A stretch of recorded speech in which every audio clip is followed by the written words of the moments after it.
to the channel, guys. So, today we are going to be playing a video about the upcoming Ubisoft game. It's Skull and Bones. It's the Skull and Bones gameplay overview trailer by the Ubisoft uh, on the Ubisoft YouTube channel. So hopefully this came out 2 months ago. I literally just heard about this game today. So I'm gonna react to this because I have a few historical time periods that are my favorite time periods in history. There's three that I love more than anything else, with a honorable mention being the Wild West. But the three time periods that are at the top of my list, 1A, 1B, 1C, are Vikings, which the last Assassin's Creed was one of my favorite games I ever played just because of that. Then you have feudal Japanese culture, feudal Japan. And then you have Caribbean, like Pirates of the Caribbean style stuff, and not like the movie, but I like the actual piracy and what they actually were and all that stuff. Man, I love all of that. So we're gonna get into this video, which is like I said, a gameplay trailer for overview trailer for Skull and Bones, which is being described as Black Flag meets PvP. And if that's the case, this thing could outdo Sea of Thieves, especially if like you have better actual combat when it comes to like hand to hand and sword fighting and stuff like that. If you have that Assassin's Creed style combat tailored for a PvP experience, it might just outdo Sea of Thieves in that PvP arena. Now, I don't know if it's going to be that mega open world RPG-ish style or not. We'll see. Gameplay trailer. We'll see what the systems have to say. All right, but we're gonna get into this video and see what's up. It's about 7 minutes long. If you're into pirates and stuff like that, just checking this out. It sounds really interesting. Now, again, Ubisoft, AAA developer. We know how that has been going the last few years with these hyped games, and I don't know how hyped this is, but I hadn't heard about it, and I'm a gamer, so we'll see. But we're gonna get into this. Let's do it. And Bones. Our game takes place during the golden age of piracy, in a world inspired by the beautiful yet dangerous Indian Ocean. You'll start your journey as an outcast, whose goal is to become the most infamous pirate to sail these treacherous waters. Let's go. That's right on my alley. Survive. After surviving a shipwreck, you begin your adventure in St. Anne, one of the pirate dens in our world. Dens are centers of pirate activity, where you can craft new ships and equipment, provision for your expeditions at sea, pick up contracts, and socialize with other players. Okay, there you go. Any pirate worth their salt will tell you that preparation is key to success. This is like alpha footage. Get ready for any challenges that come your way by checking that your cargo is stocked with items like food and ammunition. Once you're set, it's time to head out and explore.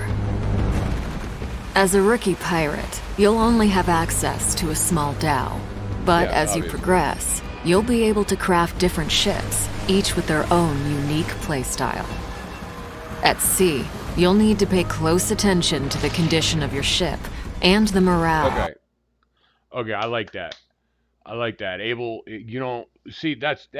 That's something that intrigues me more than that makes me intrigued in this one. See these crafting your own ships, crafting different styles of ships. So basically, in Sea of Thieves, you get your ship and you get to customize it.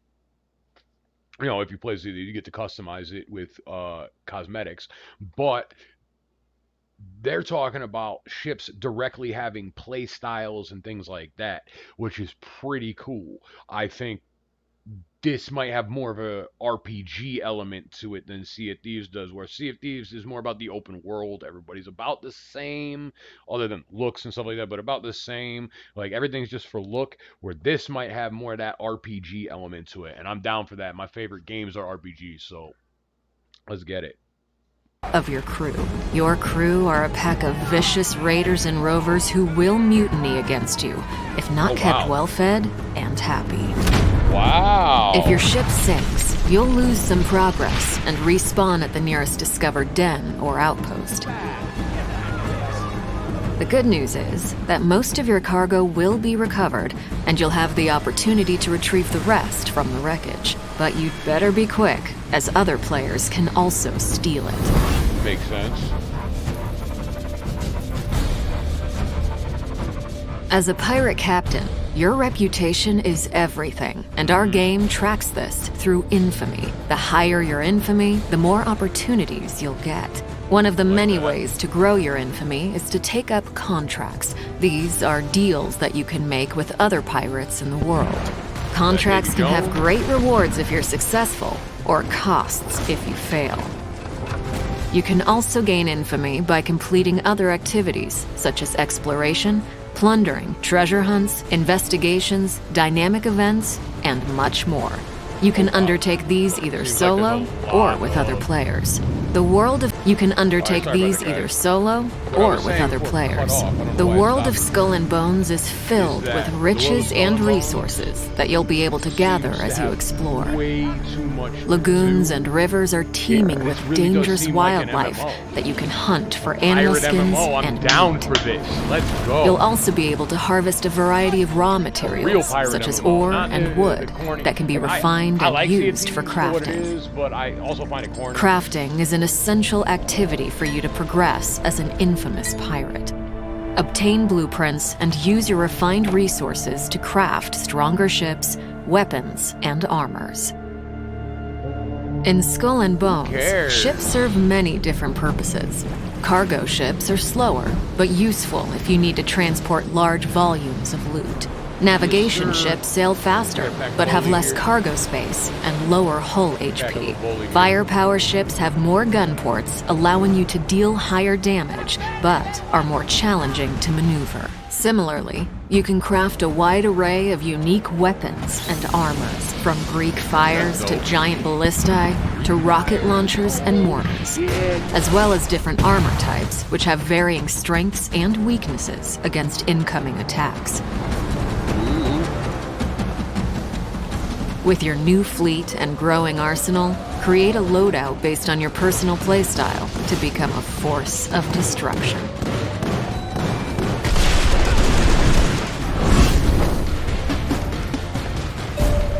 Out in the open ocean, opportunities and threats are abundant. Use your spyglass to identify lucrative trade routes or wealthy merchant ships and assess your prey's cargo and firepower. Strategize a plan of attack based on your opponent's defenses and take advantage of their weak points to deal more damage.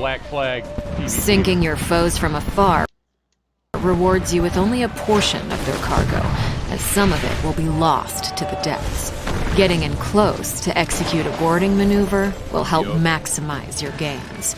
But beware, you can turn from predator to prey in a heartbeat if you attract the unwanted attention of privateers, the merciless pirate hunters that patrol the seas. Those aren't real. That's not real. If you enjoy the thrill of the hunt, That's not real. you can also seek pirates. out other They didn't players and hire. rain terror on them. Pirates. Such PvP battles are high-stakes activities that can be rewarding if you emerge victorious. I know that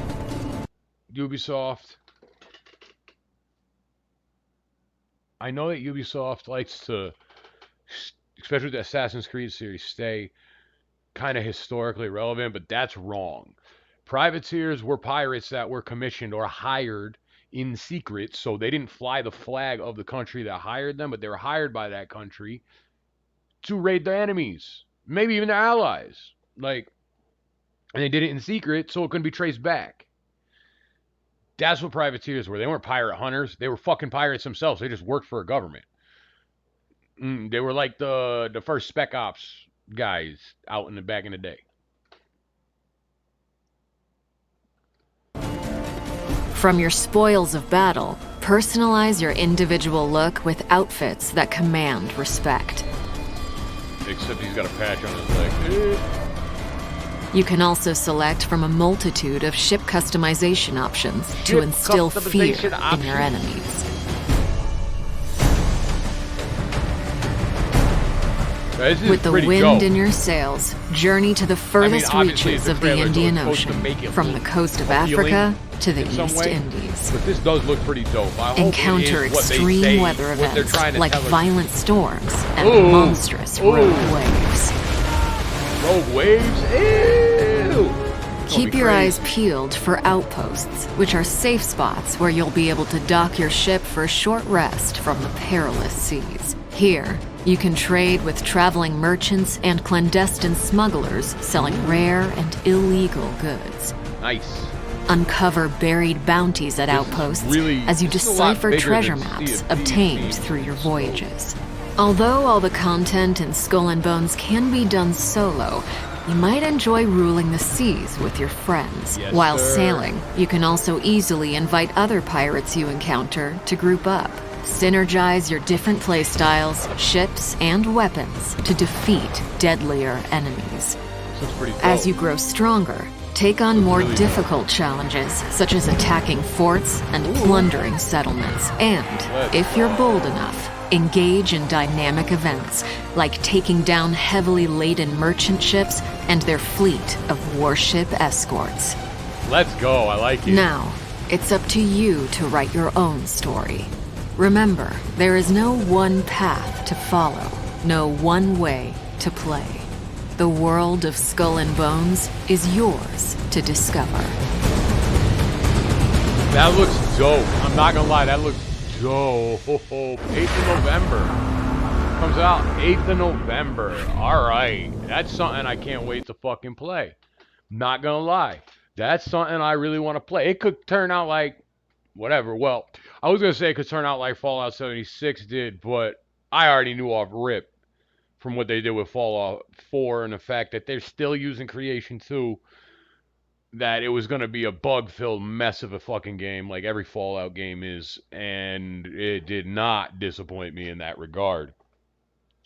But, you know, this could turn out like, here you go, another game that seemed huge in scope, that tried to capture the immersive essence of what the source material was.